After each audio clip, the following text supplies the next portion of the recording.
Les organisations internationales, dont d'abord l'ONU, préoccupées par la situation des réfugiés à Bosaso et sur l'étendue d'océan qui les sépare du Yémen, organisent des visites pour constater la situation. Ils rencontrent les émigrants en attente d'embarquement et les incitent à ne pas tenter le voyage. Ces organisations offrent 12 € à chacun des réfugiés qui acceptent de rebrousser chemin. Des réunions sont organisées au milieu des camps pour les convaincre. Les personnes ici présentes peuvent vous aider. Elles peuvent transmettre votre message à un haut niveau. Vous pouvez leur parler librement. Quels sont ceux qui veulent faire le voyage? Levez la main.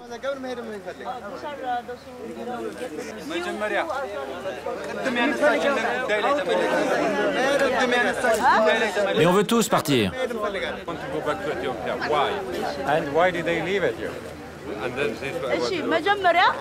Ils veulent savoir pourquoi vous avez quitté l'Éthiopie. Est-ce que quelqu'un veut prendre la parole? Il y a des Éthiopiens qui voudraient revenir chez eux, mais ils n'ont pas d'autre choix que d'aller au Yémen. L'aide n'est pas suffisante? Tu connais pas l'Éthiopie. Tu as déjà vécu là-bas? Qu'est-ce que tu veux faire avec 12 €? Moi, quand je suis arrivé ici, je voulais aller au Yémen. J'ai même failli le faire 2 fois. Mais quand j'ai compris qu'on était battus et quelquefois jetés à la mer, j'ai décidé de retourner au pays. Tout le monde est au courant de ce qui se passe. On ne peut pas traverser sans souffrir. Les gens se font tabasser et dépouiller de tout ce qu'ils ont. Vous avez écouté son témoignage? À quel point c'est dangereux? Vous avez entendu tout ça et vous voulez toujours y aller?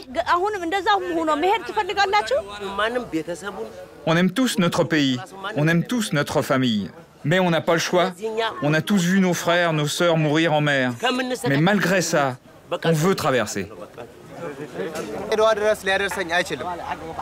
Moi, aujourd'hui, je possède 30 €. Ce n'est pas assez pour retourner en Éthiopie, mais c'est presque suffisant pour passer au Yémen. Si je meurs au cours du voyage, je meurs, tant pis. Mais si j'arrive à traverser au Yémen, je pourrais gagner de l'argent et retourner un jour au pays. Et je préfère prendre le risque de traverser pour un jour retrouver ma famille.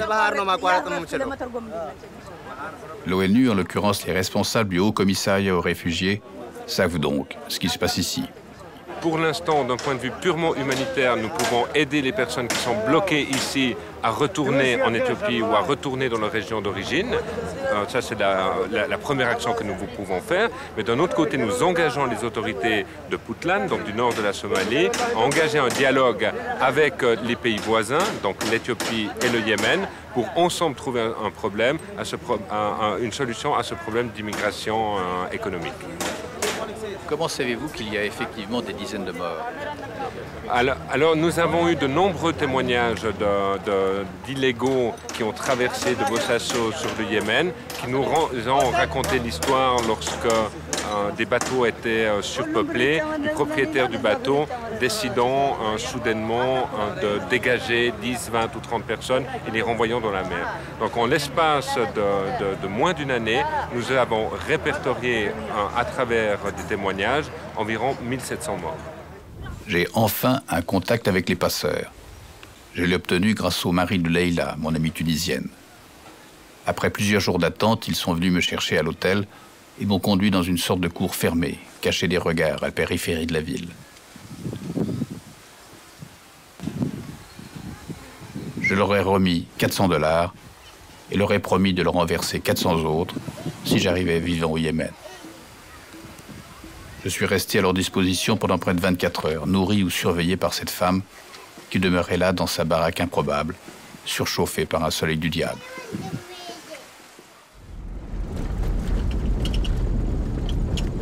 Les passeurs sont revenus dans la nuit et nous avons fait une 50aine de kilomètres en direction de la pointe de l'Afrique. Il s'agissait d'éviter les contrôles des soldats, c'est du moins ce qu'ils m'ont affirmé.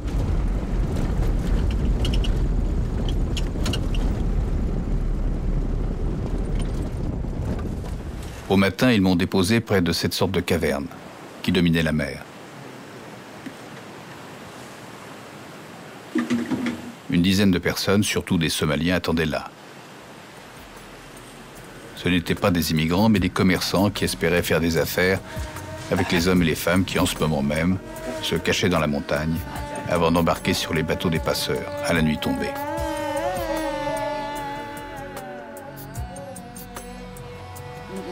Il fallait passer le temps encore, en regardant le paysage où ce cadavre de tortue géante venu s'échouer devant notre campement.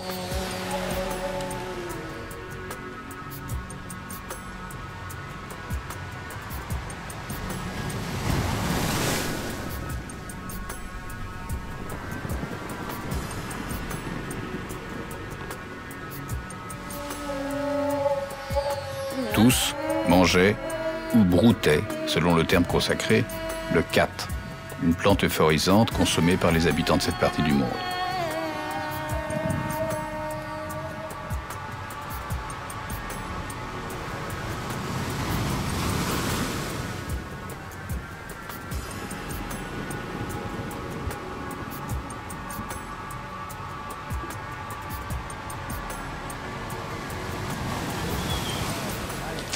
Les émigrants sont arrivés dans la nuit. Les passeurs m'ont interdit de les filmer. Et je ne me suis pas risqué à le faire pour ne pas compromettre mon embarquement sur les bateaux. Celui-ci a eu lieu vers 2 ou 3 heures du matin, après que les passeurs m'aient dépouillé de ma réserve d'argent, me laissant quand même, à ma grande surprise, quelques dollars pour me débrouiller au Yémen, si j'y arrivais.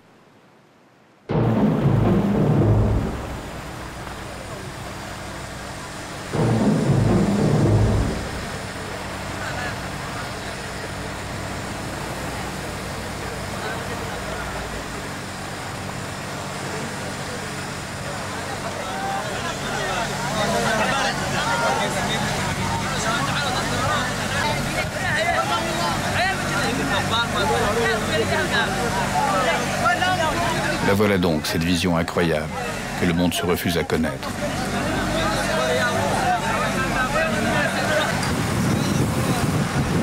Deux embarcations sont parties en même temps, ce sont les mêmes, toutes deux avec une bâche qui cache les passagers au bateau que nous pourrions croiser.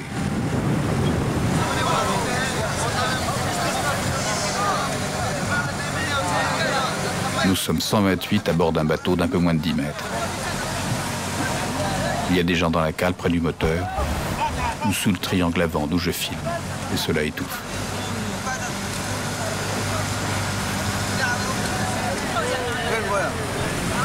Je suis recroquevillé à l'avant.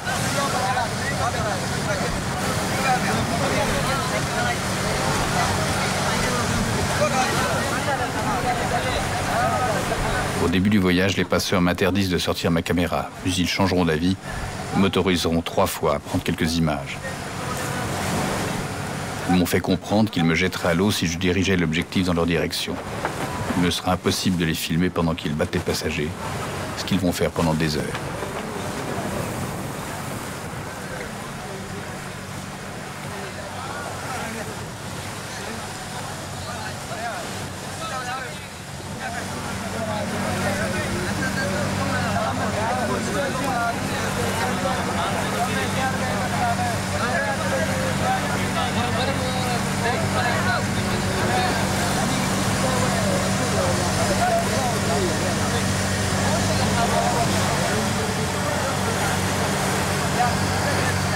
Il y a 8 hommes d'équipage que je ne pourrai pas filmer.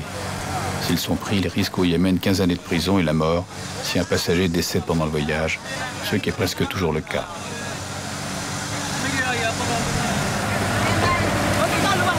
La plupart des passagers vont en mer pour la première fois. Presque tous vomissent, dans des sacs ou les uns sur les autres.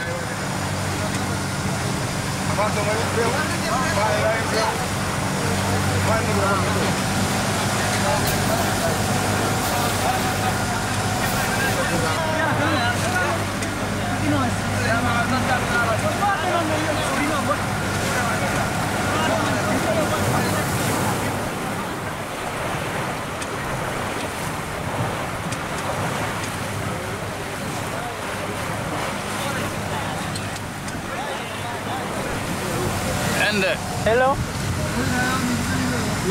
Qu'est-ce que vous avez dans le nez? Water is it?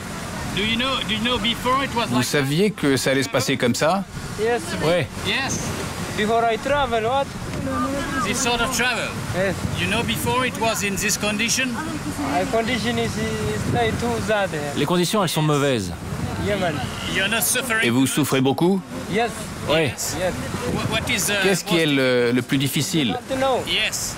No difficulty. What? Le plus difficile, c'est qu'on n'a pas d'oxygène. Oxygen. No oxygen. Yes. Oxygen is this. Why do you accept? Comment that? pouvez-vous accepter ça? Accept it. Why? Accept it is okay because this area is very narrow. C'est étroit ici. Also the people is a lot of in this is Tous les gens manquent d'oxygène. so every people are having any oxygen. But why do you accept Mais to be pourquoi beaten acceptez-vous d'être battu? like the crew?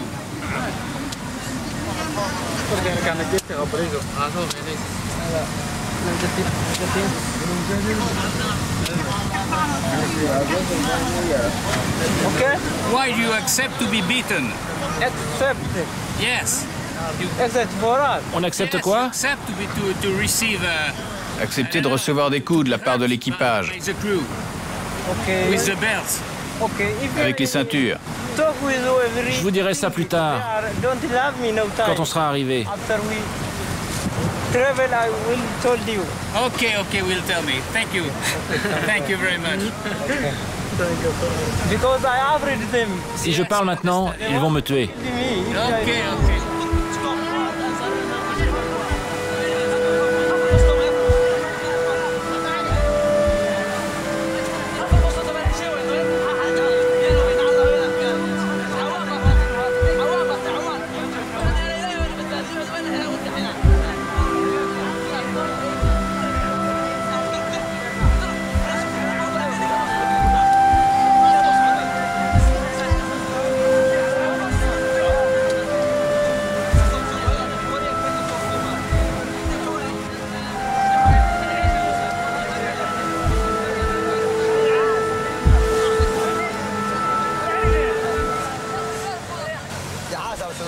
Dans la nuit, je vais entendre des cris. Mais je ne pourrai pas en connaître la raison.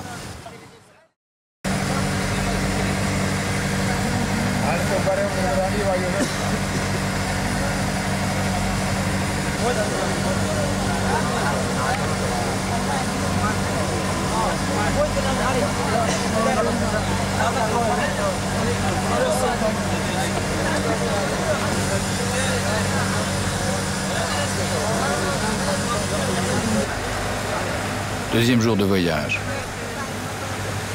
Cet homme en bleu est une sorte de capot.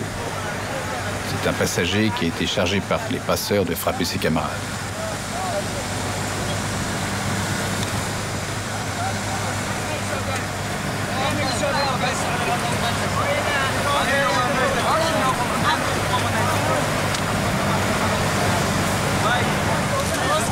Les passeurs vont se perdre. J'ai un GPS avec moi, c'est donc moi qui vais leur indiquer la bonne route.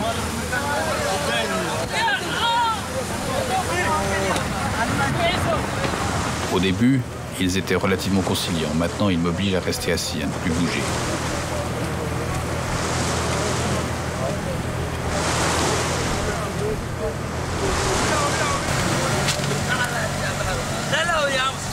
Les heures passant, l'eau commence à manquer.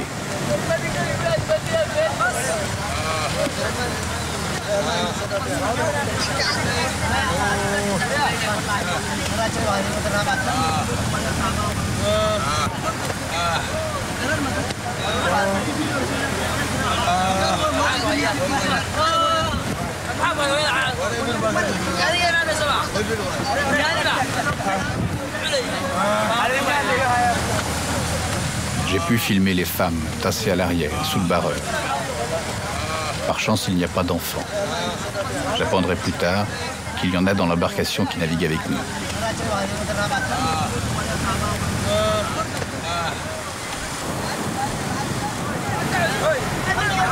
Les passeurs se méfient moins de la caméra.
Ce rire de démence est celui d'un passeur, que le spectacle amuse.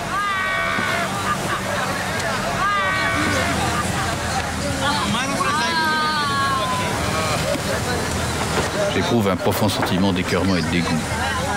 J'ai même envie de sauter à l'eau pour échapper au supplice auquel j'assiste.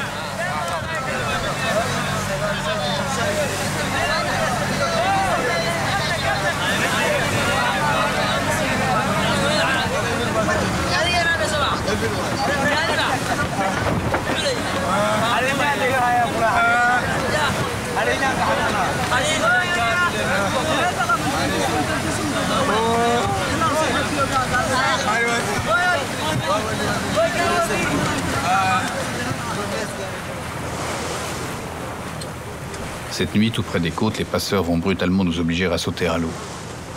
La plupart des passagers ne savent pas nager. Par chance, le rivage étant proche, aucun cette fois ne va se noyer. Je ne pourrais pas filmer cette scène étant moi-même brutalement poussé à l'eau.